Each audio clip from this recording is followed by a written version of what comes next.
So tell us, where have you been in the last couple of years? Ooh, wow, lots of places. I've been here a couple of times to the States. I've been into Canada. Last year I toured in the Yukon, which was absolutely marvellously amazing. I went to China last year giving music workshops in a school in Beijing. I also went to Japan and played in a tiny, tiny little bar that was so for the first time for about 24 hours. Spain, France.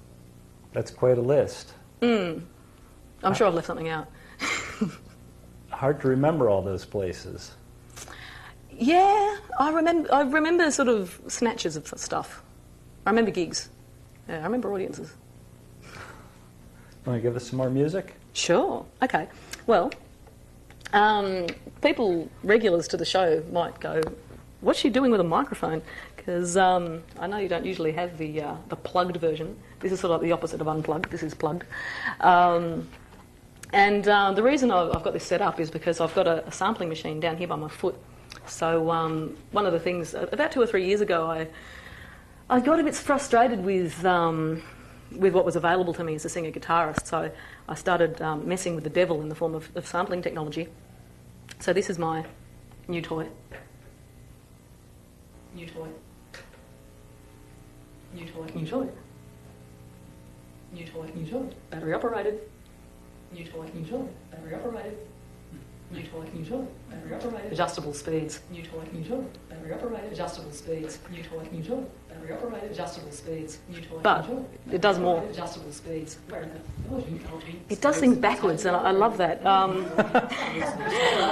This is a completely gratuitous backwards moment. I haven't worked out a way to get the backwards into the set yet, but what it's really handy for is I now finally have been able to find out what the satanic messages are in my own songs.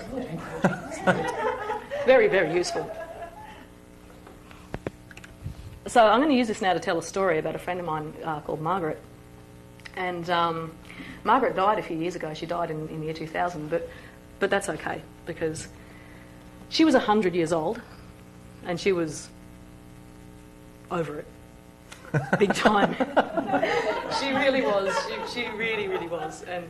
And like you'd sort of go around to her and say, "Hi, Margaret, how you doing?" She'd go, "Old."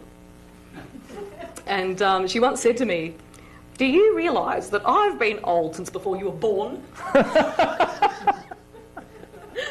So yeah, she was a bit over the whole being old thing. But she was born in the year 1900 and she lived to the year 2000, which is a remarkable lifespan.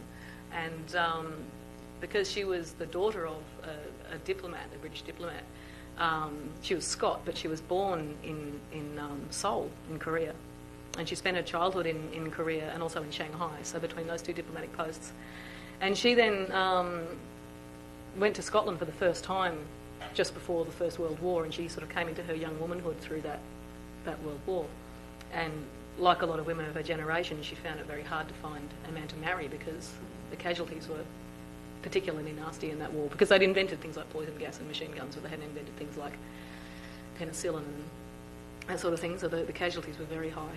And but she did eventually marry, and she married a charismatic ne'er-do-well character who got her with child, and when she had the child he decided it was all too hard, so he just kind of slunk away.